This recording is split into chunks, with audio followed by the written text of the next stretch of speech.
So Pawan Kalyan గారు ఉప ముఖ్యమంత్రి అయ్యారు. సో ఆయన గురించి ఏం చెప్తారు? ఎందుకంటే ఆయన అంటే కూడా మీకు అభిమానం కదా. మామూలుగా కాదు సార్. చిరంజీవి గారు అంటే చిరంజీవి గారి కంటే ఎక్కువ పవన్ కళ్యాణ్ గారు అంటే హీరోస్గా పవన్ కళ్యాణ్ ఫ్యాన్స్. ఓకే, ఏం చెప్తారు ఆయన గురించి? అంటే ఆయన గెలిచాడు. పవన్ కళ్యాణ్ గారి కోసం ఏం చెప్పాలంటే, అంటే చాలా బుక్స్ కానీ వాటి మీద ఉన్న కవర్స్ కానీ హెడ్డింగ్స్ మనం చదువుతూ ఉంటాం.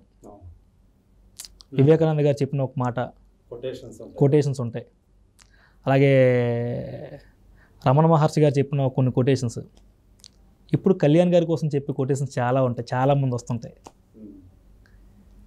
ఎన్ని కష్టాలు పడి ఎన్ని అవమానాలు పడి ఒక్క సీటు కూడా గెలకుండా ఆయన ఓడిపోయి, ఆయన ఒక పార్టీ పెట్టి 5 ఏళ్ళ క్రితం ఆయన పార్టీ పెట్టి ఓడిపోతే చాలా అవమానం అది. అరే నీ పార్టీ పెట్టి నువ్వే గెలలేకపోయావని ఇంతమంది అవమానించినా కూడా మళ్ళీ కష్టపడి ఎక్కడ పట్టుదలతోటి ఎక్కడ కింద పడకుండా ఆయన కష్టపడుతూ మిగతా వాళ్ళందరినీ ఒక రేంజ్కి తీసుకెళ్తూ ఆయన ఈరోజు సీట్లో కూర్చోన్నారంటే దట్ ఈస్ కళ్యాణ్ సార్. ఆయన ఇన్స్పిరేషన్ పెట్టుకోవాలి సార్ ఎప్పుడు కూడా. ఆయన ఈ సిచ్యువేషన్ ఒక ఇన్స్పిరేషన్ ప్రతి ఒక్కరికి కూడా. నువ్వు ఓడిపోయినా కూడా కష్టపడు. ఎక్కడ ఓడిపోయాడో మళ్ళీ అక్కడే నెగ్గాలి, అక్కడే గెలవాలి. ఓడిన చోటే మళ్ళీ వెతుక్కో. ఆయన ఒక్క క్రియేట్ చేశారు సార్. అది ట్రెండ్ని ఫాలో అవునబ్బా, ట్రెండ్ సృష్టిస్తాను కదా, ఆయన అలాగే సృష్టించారు ట్రెండ్ని. ఏం సార్ ఆయన మీద మీరు కూడా ఏమైనా ఒక కొటేషన్ ఏమైనా ఇస్తారా అంటున్నారు? సో మళ్ళీ పవన్ కళ్యాణ్ గారి దగ్గరికి ఎందుకు వస్తున్నాను, ఎందుకంటే సో మీరు బాగా అభిమానించే నటుడు ఒక లీడర్ కూడా కదా. సో ఆయన ఏదైతే జనం ఆయన మీద పెట్టుకున్న నమ్మకం ఏదైతే ఉందో, సో అదంతా కూడా ఆ నమ్మకాన్ని తగ్గట్టుగానే ఆయన తన బాధ్యతను కరెక్ట్గా చేస్తారని నమ్మకం ఉందా మీకు? ఉంది సార్, ఆబ్వియస్ నాకైతే ఉంది సార్.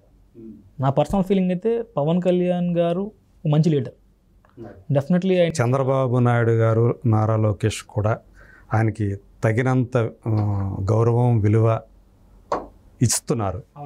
ఉప ముఖ్యమంత్రిని చేశారు. ఆయన కోరుకున్న శాఖలు ఏవైతే ఉన్నాయో మంత్రిత్వ శాఖలు అవన్నీ ఇచ్చారు ఆయనకి. సో ఖచ్చితంగా ఆయన అంటే మార్పు తీసుకురావాలి, మార్పు అంటూ ఉంటారు పవన్ కళ్యాణ్ గారు. సో అది తీసుకొస్తారు అనేది నమ్మకం ఉందా మీకు? పాలనలో కానీ సమాజంలో కానీ? 100% నాకైతే నమ్మకం ఉంది. ఆయన చేస్తారని గట్టి నమ్మకం ఉంది నాకు. కళ్యాణ్ గారు 100% చేస్తారని నమ్మకం అయితే ఉంది. ఓకే. సో ఇప్పుడు అంటే మీరు ఏదైతే ఉద్యోగం మానేసుకొని వచ్చేసారు కదా, సో ఆర్థికంగా ఓకేనా ఇప్పుడు మీకు? అంతా పర్వాలేదు? అంతా okay sir. Comparing with that నా ప్రీవియస్ డేస్తో కంపేర్ చేస్తే నా ఓకే. బట్ ఇంకా నేను కొంచెం కమర్షియల్గా ఎదగాలి, కష్టపడాలి. నాకు కొన్ని ప్లాన్స్ ఉన్నాయి సార్. అవన్నీ అంటే మీకు చెప్పాను కదా సార్, కొంచెం డిఫరెంట్ మెథడ్స్ అవన్నీ అప్లికేబుల్ చేయాలి. అవి సక్సెస్ అవ్వాలి. నేను చేసిన కొంచెం అంటే నాకు కొన్ని ఐడియాస్ ఉన్నాయి, ఎక్స్పెరిమెంటల్స్ అవన్నీ కూడా నా క్యారెక్టరైజేషన్స్ మీద. ఆ ఛాన్స్ రావాలి ఫస్ట్, నాకు అలా ఫ్రీడమ్ అవ్వాలి, అవి వర్కౌట్ అవ్వాలి. ఇప్పుడు మీరు ఏదైతే లీడ్గా చేస్తున్నారో వాటిలో మీరు ఏమైనా ఆర్థికంగా ఏమన్నా అది కూడా ఉందా? మీరు డబ్బులు పెట్టడం కానీ అట్లాంటిది ఏం లేదుగా? వాళ్ళు దానికి ప్రొడ్యూసర్స్ డైరెక్టర్స్ ఉన్నారు. డబ్బులు పెట్టేది ఏం లేదు సార్, నేను డబ్బులు పెట్టేది. అంటే భవిష్యత్తులో ఏమన్నా సరే అట్లాంటిది ఏదైనా ఉందా? ఒక మీరు అనుకున్న కథలో, ఏవో మీరు రాసుకున్న కథలో ఏమైనా ఎప్పుడైనా రాసుకున్నారా కథలో? నేను రైటింగ్స్ చేస్తుంటాను సార్, స్టిల్ ఇప్పటికీ రైటింగ్ చేస్తుంటాను. నేను చేస్తాను సార్, ఏదో ఒక సినిమా చేస్తాను 100%. నా కథ నేను మీ కథతోటి అంటే మీరే లీడ్గా చేస్తాను సార్. ఒక మంచి మెజిషియన్ గానే చేద్దాం అనిపిస్తుంది. ఓహో, ఒక మెజిషియన్ స్టోరీయా? ఒక మెజిషియన్ ఎమోషనల్ స్టోరీ చేయాలని ఉంది. ఓ సూపర్. నాకు ఎప్పటి నుంచి అదొక చెయ్యాలి సార్. అది కొంచెం కలర్ఫుల్ థీమ్ అవుతుంది చేస్తే మాత్రం. సో ఒక ఎమోషనల్గా ఉంటుంది, అది ఎమోషనల్ డ్రామా చేయాలి. నేను కమర్షియల్ చేయకూడదు సార్. ఇప్పుడు నాకున్న దీనికి కమర్షియల్ చేయకూడదు. సో కమర్షియల్ హీరోస్ చాలామంది ఉన్నారు మన దాంట్లో. కథను నడిపించే పాత్ర చేయాలి, ఒక సెన్సిబుల్ స్టోరీని చేయాలని చెప్పేసి. ఎందుకంటే మీరు ఈడి హీరో ఏంటో అనిపించకూడదు. అరే మంచి పాత్ర చేశారు ఒక ఆయన అని చెప్పి అనిపించారు.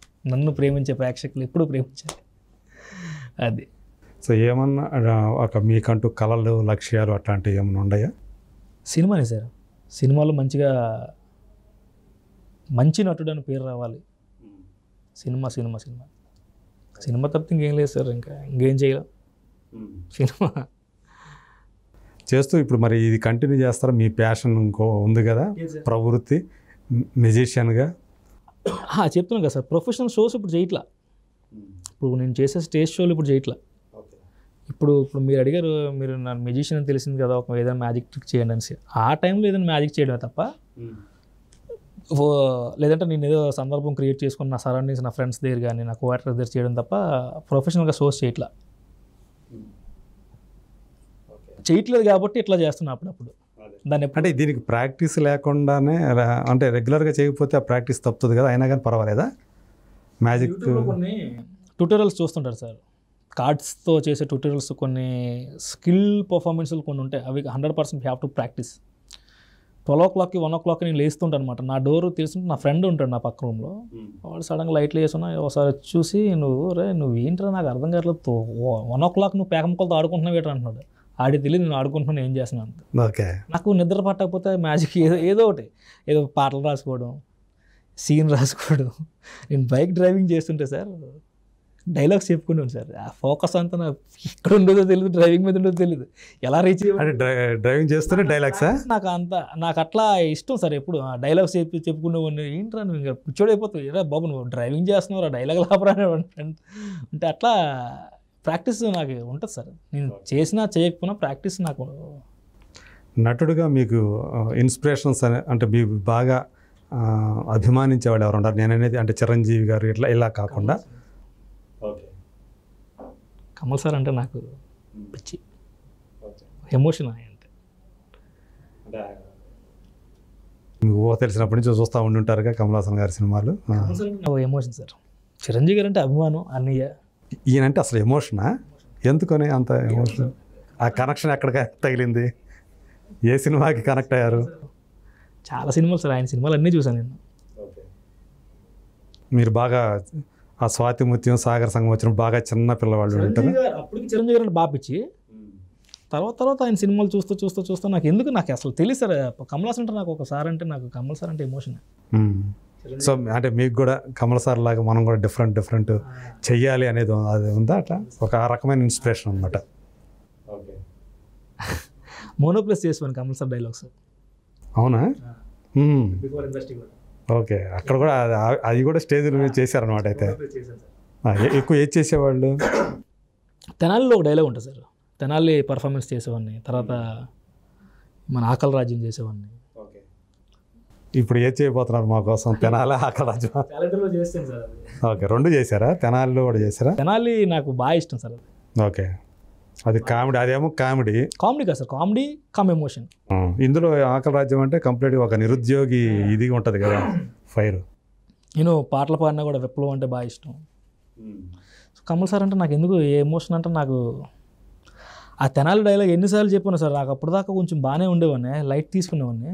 ఆ భయం అనే డైలాగ్ చెప్పి నాకు భయం పుట్టేస్తుంది సార్. నాకు నిజంగా నా కెరీర్ మీద, నా పర్సనల్గా, నా హెల్త్ మీద చాలా భయస్తున్నాయి నాకు అప్పటి నుంచి తెలియకుండానే. సో అట్లా అంటే అంతగా లోపలికి వెళ్ళిపోయింది అది. అంటే అలాగే జస్ట్ క్యాజువల్గా చెప్పిన మాటే. బట్ కమల్ సార్ అంటే నాకు బాగా ఇష్టం సార్. అంటే ఇన్స్పిరేషన్ అడిగారు కాబట్టి.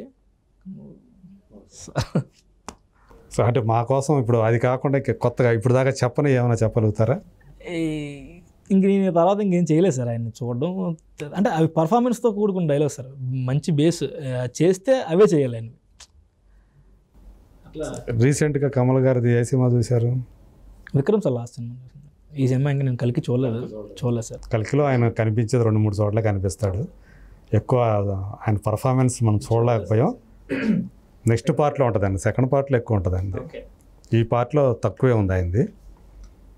సో విక్రమ్ తోటి మళ్ళీ ఆయన బ్యాక్. అప్పుడు దాకా ముందు కొంచెం చూస్తున్న కళ్ళ నీరు చేశారు. అమ్మ సార్ వచ్చారు బాబు, ఎన్నాళ్ళకి వచ్చేసారు. అదే వీళ్ళు కాకుండా క్యారెక్టర్ ఆర్టిస్టులు ఎవరన్నా ఉన్నారా మీకు? చాలామంది ఉన్నారు సార్. కోట గారు, ఆలీ గారు. ఇప్పుడు రీసెంట్ టైమ్స్లో అందరూ అంటే ఇప్పుడు ఇండస్ట్రీకి వచ్చిన తర్వాత నాకు ఆబ్వియస్లీ అందరూ నచ్చుతున్నారు నాకు. మీరు కలిసి పనిచేసిన వాళ్ళు ఉంటారు కొంతమంది. అందరూ అంటే ఆ స్ట్రగ్లింగ్స్ నాకు తెలుసు, అవకాశం నాకు తెలుసు. ఇక్కడ అవకాశం అనేది చాలా గొప్పది సార్. అవకాశం వస్తే ఎనీబడీ కెన్ ప్రూవ్. అవకాశం లేకపోతే దానికోసం అందుకని ఒక్క ఛాన్స్ అనేది అందు గురించే కదా. సో సినిమాలు చేసిన ప్రతి ఒక్కరు కూడా ఇప్పుడు నాకు ఇష్టమే సార్. ఆఫ్టర్ ఇండస్ట్రీకి వచ్చిన తర్వాత వాళ్ళు వీళ్ళని కదా సార్, అందరూ ఇష్టం. సో నేను ఇందాక ఒకసారి డబ్బుల సంగతి అడిగాను కదా, ఆర్థికంగా ఓకేనని. ఇక్కడ అంటే చాలామంది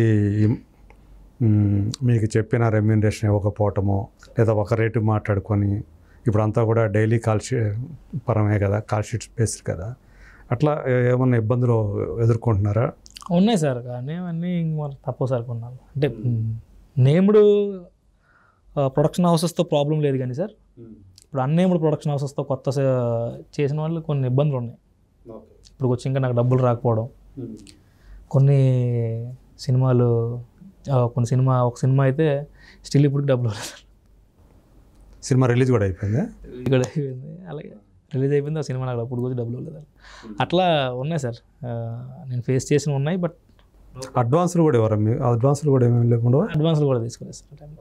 ఇప్పుడు మీరు మా మెంబర్ అయినా లేదు సార్, ఇంకా తీసుకోలేదా కార్డు? ఎందుకని? ఇంకా టైం. ఇప్పుడు మామూలుగా 10 సినిమాలు చేస్తే చాలా అన్నట్టు ఏదో ఉంది కదా. నాకు అసలు ఆ రూల్స్ తెలియదు సార్. అసలు మీరు అప్లై చేశారు? అసలు తెలియదు, అసలు దానికోసం తెలీదు.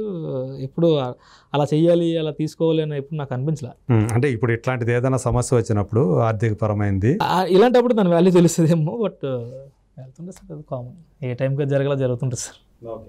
అంటే మీకు మీరే ఇంతవరకు తీసుకోవాలని అనుకోవాలి దానికి? అంతే సార్, ఛానల్ కానీ వాట్ ఎవర్ ఎట్లా అంటారు.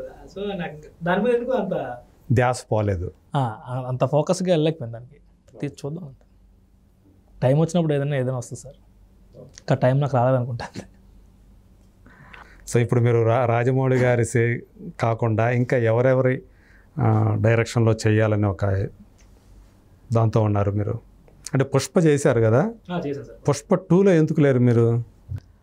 2లో నాకు కాల్ వచ్చింది సార్. యాక్చువల్లీ జాతర సాంగ్లో ఒక క్యారెక్టర్ ఉండదు, తర్వాత మీ క్యారెక్టర్ కంటిన్యూ అవుతుంది అంటే ఆ పర్టికులర్ డేట్స్ నాకు కుదరలేదు సార్. అప్పటికి నేను అవుట్డోర్ వెళ్ళిపోయాను. వాళ్ళు 2 డేస్లో షూట్ అంటే నాకు ఈరోజు చెప్పారనమాట. సడన్గా ఫిక్స్ అయిందండి మిమ్మల్ని అనుకున్నారు సార్, ఒక 12 డేస్ 100% మీరు డేట్స్ అడ్జస్ట్ చేయండి సార్ ఎట్లాగానంటే. అక్కడ నేను చాలా మెయిన్, నేను లేకపోతే మొత్తం అంతా అక్కడ డ్యామేజ్ అయిపోద్ది. ఓకే. సో నేను ప్రాబ్లమ్ ఎలా చెప్తున్నా, వాళ్ళ కోఆర్డినేటర్లు ఫోన్ చేస్తున్నారు, నా ప్రాబ్లమ్ క్లియర్గా ఎక్స్ప్లెయిన్ చేశాను. దిస్ ఈజ్ మై పొజిషన్, నేను లేకపోతే సినిమా అక్కడ డ్యామేజ్ అవుతుంది. సో అస్సలు కుదరట్లేదు, ఎక్స్ట్రీమ్లీ సారీ అండి, ఒకసారి ఎక్స్క్యూజ్ చేయండి, ఆప్షన్ ఏదైనా చూడండి సార్ అంటే అప్పుడు వాళ్ళు మళ్ళీ నన్ను okay done, I understand your problem అని చెప్పేసి వాళ్ళు యాక్సెప్ట్ చేయడం. కొంచెం బాధపడ్డారు దానికి. అట్లా ఒక అవకాశం అంతే కదా, సుకుమార్ సినిమా అది కూడా, అదే వాళ్ళ పైగా అల్లు అర్జున్ సినిమా అది కూడా. సో అతను కూడా కొంచెం డౌన్ టు ఎర్త్ పర్సనే కదా అతను కూడా. అందుకే ఈరోజు నేషనల్ అవార్డు గ్రహీత అయినా. వాళ్ళంతా కష్టపడే వాళ్ళే మొత్తం అంతా కూడా. అదే. సో ఏంటి అంటే ఇప్పుడు నెక్స్ట్ ఇమ్మీడియట్గా మీది మా ముందుకు రాబోతున్న సినిమా ఏది మీది? చాలా సినిమాలు ఉన్నాయి సార్, బట్ అది ఇప్పుడు ఇమీడియట్ అంటే కమిటీ కూడా రావచ్చేమో సార్. ఆగస్ట్ అనుకుంటున్నారు అది రిలీజ్ డేట్, ఇంకా అనౌన్స్మెంట్ ఇంకా పర్టికులర్ డేట్ ఇంకా చెప్పలేదు, వాళ్ళు రిలీజ్ చేయలేదు. బట్ అది ఐ థింక్ ఆగస్ట్లో కమిటీ కూడా వస్తుంది సార్. సో మాకు మంచి పాత్ర అన్నారు కదా, ఆ పాత్ర చూడండి. సో మీ ఇంట్లో వాళ్ళు ఎట్లా, మీరు ఇక్కడికి వచ్చి పని చేస్తూ కష్టపడుతున్నారు కదా, ఇంట్లో వాళ్ళ సపోర్ట్ ఎలా ఉంటుంది? ప్రధానంగా మన మిస్సెస్, సో భార్య ఎమోషనల్ మెసేజ్లు వస్తుంటాయి. ఎమోషనల్ మెసేజ్లా? ఆబ్వియస్లీ ఎమోషనల్ మెసేజ్లు వస్తుంటాయి, ఎమోషనల్ బ్లాక్మెయిల్స్ అవన్నీ ఉంటుంటాయి. ఇద్దరు కుదిర్చిన పెళ్ళే లేకపోతే ప్రేమ వివాహం? రెండు సార్, రెండు. ఫస్ట్ ఇద్దరికి, ఇద్దరు ఒకటే కాలేజ్, ఒకటే క్లాస్మేట్స్. క్లాస్మేట్లా? ఓకే. సో అలా ఇష్టపడిన తర్వాత ఇంట్లో కులాలు వేరే, కులాంతర వివాహమా లేకపోతే సేమ్ క్యాస్ట్? Same caste. అందువల్ల పెద్ద ఎక్కువ అభ్యంతరాలు పని లేకుండా అట్లా అయింది. చిన్న చిన్న ఇబ్బందులు పడ్డాలనుకోండి, అలాగే అయిపోయింది. తను మంచి సపోర్టివే కదా మీకు?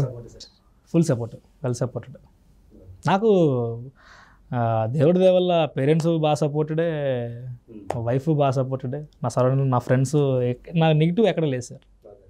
నెగిటివ్ నాకు చిన్న నెగిటివ్ అనిపించినా అక్కడ నేను ఉన్నాను. సో బై గాడ్ గ్రేస్ నాకు ఫ్యామిలీ అంతా సపోర్టెడే, మా సరౌండింగ్ నా ఏరియాలో నా ఫ్రెండ్స్ కూడా సపోర్టెడే, నా స్కూల్ ఫ్రెండ్స్ నా బ్యాచ్మేట్స్ అందరూ సపోర్టెడే. ఎవరు నెగిటివ్గా నన్ను సపోర్ట్ చేయడం తప్ప డీగ్రో వచ్చేసి మా ఎవరు మాట. అదే ఇప్పటికీ ఆ స్నేహితులు వాళ్ళందరూ ఉండారా మీకు? నేను ఎప్పుడు నా ఫ్రెండ్షిప్ బాగా ఇష్టం సార్ నాకు. చిన్నప్పుడు ఫ్రెండ్షిప్ నా స్కూల్ మేట్స్ కానీ మా ఇంటి దగ్గర ఉన్న ఫ్రెండ్స్ కానీ వైజాగ్ వెళ్తే వాళ్ళతో మ్యాక్సిమం స్టే చేస్తాను. అదే ఇంకా మా ఏరియా దాటి ఇంక బయటికి వెళ్ళను అంతే. ఇక్కడి నుంచి వెళ్ళారంటే ఇక ఇంటి దగ్గర అక్కడ చుట్టుపక్కల ఓకే ఫ్రెండ్స్తో గడపటం. ఇంకా బయటికి వెళ్ళేది ఇంకేం లేదు. సుమారు అంటే ఒక నెల రోజుల్లో ఎన్ని రోజులు మీరు మీ ఫ్యామిలీతో గడపగలుగుతుంటారు? ఆ 20 days Hyderabad and shoots outdoors ఇవన్నీ అంటే మనకి 10 days. ఒక్కొక్క రోజు ఒక్కొక్కసారి మొత్తం నెలంతా వైజాగ్లో ఉంటాను. మీటింగ్స్ లేకపోయినా షూటింగ్స్ లేకపోయినా సరే ఒకసారి అక్కడే ఉంటాను. ఏదన్నా సరే ఇంకెక్కడే. సో ప్రస్తుతానికైతే అలా వెళ్తూ ఉంది. వెళ్తాను సార్, నో ప్రాబ్లం సార్. నాకు హైదరాబాద్ షిఫ్ట్ చేసేయగలను sir, no problem. I can shift my family from here from there to here. But నాకు కొంచెం బెటర్ అదే ఇది అయితే బెటర్ అనుకోండి. కమర్షియల్గా కొంచెం బాగా సక్సెస్ అయితే ఇక్కడ ఒక సొంతగా ఫ్లాట్ తీసుకొని మీరు రండమ్మా వచ్చే టైం వచ్చింది ఇక్కడ ఉండండి అని చెప్పి అప్పుడు మెయింటైన్ చేద్దామని ప్లాన్. ఇక్కడ వచ్చిన దాంట్లో రెంటలు కట్టి మళ్ళీ రెస్పాన్సిబిలిటీస్ ఎందుకు సార్, ఏముంది తిరిగేస్తున్నాను నేను అటు ఇటు. అదే సో ఇప్పటి వరకు అయితే మీ ఒక సాఫీగానే సాగిపోతూ వచ్చిందా మీ లైఫ్ అంతా కూడా? అయ్యో చాలా ఇబ్బందులు పడ్డాను సార్, చాలా ఇబ్బందులు సార్. బట్ అవన్నీ ఇప్పుడు నేను పైకి తీసుకోను. నా అంబిషన్ నా గోల్ మెయిన్ ఇదే కాబట్టి అదే దానికోసం కాంప్రమైజ్. నాకు చిన్నప్పటి నుంచి కాంప్రమైజ్ అలవాటు సార్. సో కాంప్రమైజ్ అయ్యి కొట్టేయడం. నైస్. అది sir. Thank you Kishore. Thank you very much sir.